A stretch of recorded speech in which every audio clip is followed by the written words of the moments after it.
Hey, what's going on? One Piece chapter 896 dropped, and I did record a live reaction. I did indeed. However, my camera decided after 2 minutes to stop recording because of memory issues, because of me not deleting stuff and stupid technical stuff that it's kind of sad because I did do an amazing live reaction.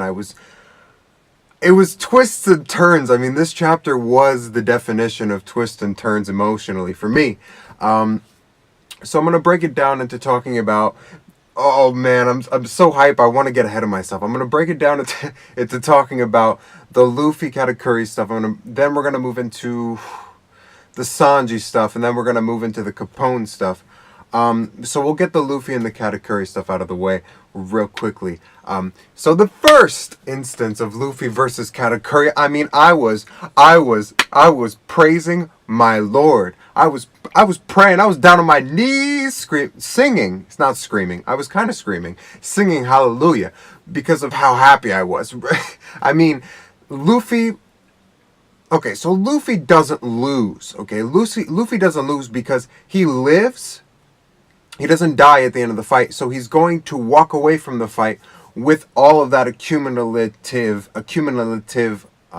knowledge that he gained. The observation haki, using Gear Fourth in another extreme situation, testing his durability to its limits, moving at using Snake Man, moving at a faster speed, those type of things. You know, just gaining experience as a fighter. But he does lose, okay? He does lose because he falls first. My man. Oh, Katakuri. Okay, so Katakuri was still standing. After the two blows, Luffy falls down, and Katakuri still standing strong, looking beastly, and honestly, Katakuri. Oh, goodness gracious. So, yeah. Katakuri's still standing, and then he falls over. Now, okay, let's pump the brakes. Let's get a little serious. Should Katakuri be down at this point? Yes. Katakuri should be down at this point. He's been fighting for a very long period of time.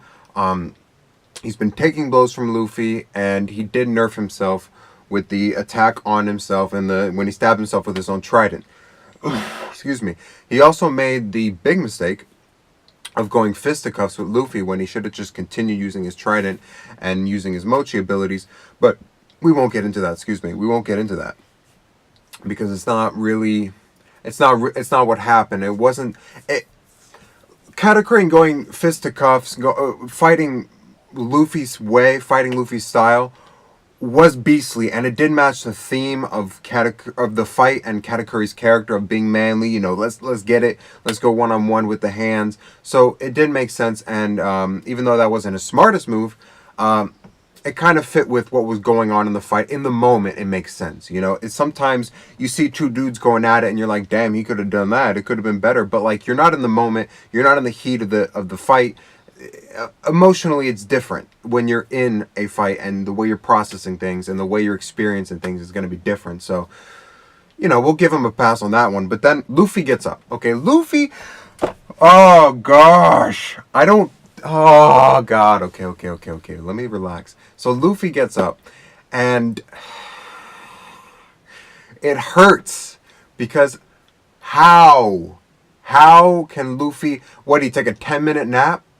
At a little break. Well, the finish of the fight was at 12:37, and at 12:50 he gets back up. So like a 13-minute nap. How he takes a little nap and he's fine. He can just get up. Granted, he's not in a state to fight, but he's not at the point where he can't move anymore. Like the consistency of the fight really bothers me. I have a really big problem with it. I have a really big issue with what happened with Katakuri this arc. Really big issue. So I'm going to go back and I'm going to read Whole Cake Island once everything officially resolves. Because this chapter was the resolution of a lot of things. So we're moving towards resolutions. But I'll have to go back and read it to really get a sense of what's going on. Because all of the stuff Luffy's been doing and barely sleeping, getting a little moment of rest here and there, but not really. I mean, Oh gosh. Okay, I'm not gonna drone on about my gripes with it. I thought it was. I I didn't like the way the last chapter panned out the climax of the fight. I did like the way that it resolved with Katakuri being the one that was standing at the end. I mean, he knocked out Luffy and then he realized like, oh shit, like I can't do nothing no more, which makes sense.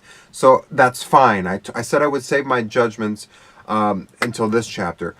But now I have a problem with Luffy getting back up 13 minutes later. Peckham should have just saved his ass. Peckham should have just saved his ass knocked out. Luffy shouldn't have got back up, but of course there was. And by the way, I didn't realize how big Katakuri was, but my man Katakuri is huge. When Luffy is standing over Katakuri, we see how big this man really is. But yeah, Peckham should have just saved him knocked out. That's my opinion. That's just the way I see it. Just to make the story consistent with what's going on. But it's not that big of a deal. It's not a deal breaker for me with One Piece. Yeah, and then Peckhams comes in and he's gonna save Luffy, which I didn't realize that it was Peckham's. I thought it was Peckham's brother, but then I realized it at the same time as Luffy, like right before that panel. So for me, that was kind of like me and Luffy are on the same stupid wavelength. Maybe I'm dumb, you know. Maybe I'm a little dumb. So we're getting a resolution to the Sanji pudding stuff. By the way, just with the artwork and the way the panels were drawn this chapter. Oh my gosh, so good. So whenever Oda has a break, you can really tell. It's just the quality of this chapter was so Sanji and Pudding. In my life, I've only ever been kissed by a girl. You know, when you're the dude, typically you kiss the girl, right? So when a girl comes and kisses you, that's something that's like that Sanji's reaction was something that I could relate to, because you're like, what's about to happen? You don't, because as a dude, you don't think that's about to happen. You don't think that like why is this? Because she takes a cigarette out of his mouth, right? So when before that happens, you don't think it's gonna happen, and then as it happens, you're like, oh my gosh, like that's a good feeling. So I was really feeling that. I was really feeling Pudding's decision to do that. It goes with her character of being emotionally unstable a little bit. So I mean, I guess that's a little bit better for Pudding. But they are splitting up. Sanji said, "Okay, that's it. It's done. This is over," which is great. Which is just, that feels good. You know, I was having doubts about Pudding joining the crew, of whether or not that would be good. I was against it completely. She did look good with the crew's aesthetic, especially when in chapter 894, I believe, it was Jinbei, Brook, Pudding, Sanji, I think, yeah, they were all standing and Chopper, of course. They were all standing all together, and I thought like, oh, that looks really good. She fits the crew. But of course, you know, we're parting ways, and she's giving him a little bit of a, the love. Yeah, so Pudding leaving the crew and Sanji getting a little bit of action. That feels good. Let's move on into the Capone stuff. Now, I don't understand why Capone is acting like this is an obligatory mission for him to kill Big Mom, right? So his mission is to kill Big Mom. But because he has the wedding cake. So his crew's telling him, like, throw the cake and let's get out of here. He's like, no, we're going to face death together as a family. Hold up. So the role, Capone, you're supposed to be an intelligent human being. You're supposed to be one of the smart supernovas, right? Mafia boss Capone, right? You don't have to do this. Just throw the cake and get out of there. You could just do that. His whole thing is to assassinate Big Mom, and now that everyone's like, hey, you know, she's kind of gaining up speed and we're not going to be able to do this, you know, he's like, oh, we're all going to go and die together, we're all going to go down as a family. Like, no, stop, Capone, stop. Throw the cake and get out of there. You still have a life to live. You still have, what is Capone's dream? To be the Pirate King? I think that's what it is. So, you know, you got shit to do, Capone, so come on now. Anyway, so I thought that was kind of stupid. So where's the movie where's the chapter where's the story going forward from here? The Straw Hats, they don't think that Luffy knows about the meeting point, which works in their favor because, as it was stated in the beginning, the key, that one son of Big Mom, we don't give a damn about him. He was saying, like, if you got the key, Brûlé, you can get out of there. If I was Straw Hat, I would grab Brûlé and go to another island. And even though Luffy does know about the meeting spot, that like they're gonna meet there at 1 a.m., it doesn't matter because Peckham's like, I got Brûlé and we're getting out of here. And the Straw Hats, they think like, oh, he doesn't know about it, so we should probably go to another island. Now that just leaves Sanji. So everything's coming together like perfectly. And I'll talk about that later. I was gonna talk about the hat on the kind, but everything's coming together perfectly. My one issue is Sanji. Okay, so what worries me is that the Big Mom pirates were saying they were gonna execute the Straw Hats, right? Sanji's in the middle of enemy territory waiting for Luffy, right? So is Luffy still gonna come out the mirror? I don't think so. I don't think he is. So is Sanji about to get executed? No. There's no way. No. There's no way. You know, if it happens, I will record a live reaction, and hopefully my camera will pick it up, and you will see tears because I love Sanji. And oh gosh, no, he will not die. Come on now. But the way it's being painted, it seems that way. Maybe I'm missing something. You know, I always say that. Maybe I'm missing something. So, you know, put it in the comments if I'm missing something, please. So, and also one little touch. So everything in this chapter was God perfect. Okay, it was on another level of perfection. The pacing, the focus. Even though we were jumping around, we were getting resolution to things. So the jumping around made sense, and everything's moving along. Oh God, just noises. Like I don't know how to articulate how I feel. Okay, it's just that good. It's like 10 out of 10, 20 out of 20. So yeah, I mean, it's amazing. And that little touch, just Luffy putting the hat on Katakuri's mouth. So after Luffy says, you know, I'm going to be the Pirate King, blah, blah, blah. You know, the same stuff that Luffy always says. You know, that always feels like, yeah, Luffy, let's go. Monkey D. Yeah. Afterwards, Luffy puts the hat on Katak.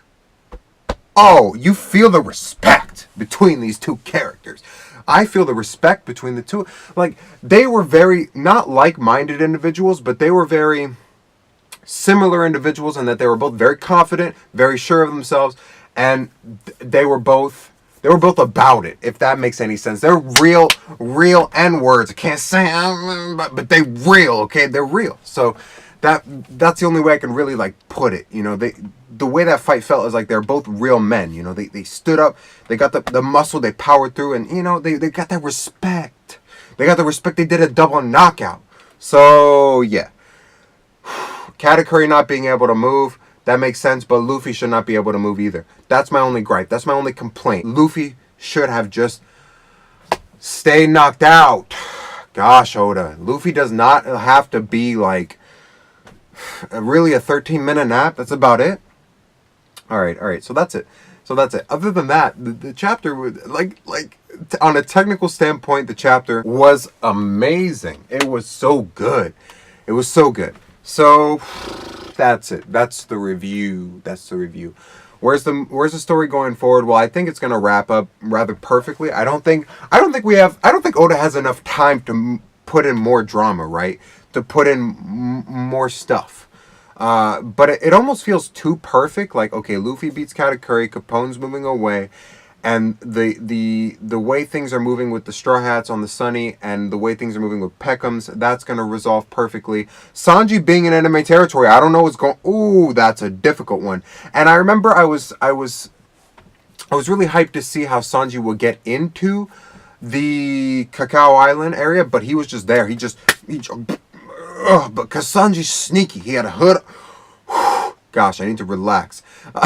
Because, yeah, I thought he would like speed blitz his way in, which is, I guess that's what he did. He probably flew with putting in. I guess I overestimated how good the Big Mom Pirates were, because I thought there's no way he's going to be able to sneak in at all. But he did sneak in, and it wasn't even worth showing how he snuck in. That's how weak the Big Mom's Pirates defenses really are, even though they're a Yonko crew. I thought it would be more. I thought it would be harder, but my man Sanji snuck in so easily that it wasn't even worth Oda's time to show it to us. So, what does that say about the Big Mom Pirates? What does that say about... I'm not saying that Sanji's like a scrub, right? But what does that say about the Big Mom Pirates? Like, I wish we would have known how he snuck in. Like, maybe it could have been putting like memory manipulation coupled with the carpet speed, because we know the carpet moved quick and moved fast. So it could have been a lot of things. It's probably not that complicated. So I wish we could have seen, and I wish there was more emphasis on that. But we didn't get anything for it. So I don't know what that's supposed to imply. And I guess Oda's leaving it open-ended. So I'm just going to say that the Big Mom's Pirates' defenses aren't as good as they may seem. All right. Well, we knew that. We knew that already because of how this arc has been turning out so far. So I've been wanting to talk about this all day. Oh my gosh. I've been hype all day. I mean, I was getting palpitations. I was so hype at work thinking about, just talking about this One Piece chapter. So, that's the video. That's about it. That is all, folks, for today. So please leave a like or a dislike if you know one or the other, and leave a comment, please, to let me know how I'm doing, or to talk about One Piece, or to give me a theory, or to say you dumb, you missed something. You are a smart, intelligent human being. You can put whatever you want down there. Thank you so much for supporting me. And also, remember to subscribe. Just click the little subscription. Watch my videos. We have a good time. We have a good time. We get along. I got more stuff coming out. Come on. There's a little subscription. So, yeah, that's about it, guys. I hope to catch you in the next One Piece video, in the next whatever I put out. I'm putting out something soon. I'm putting out a lot of stuff soon, actually, because I didn't post really this week.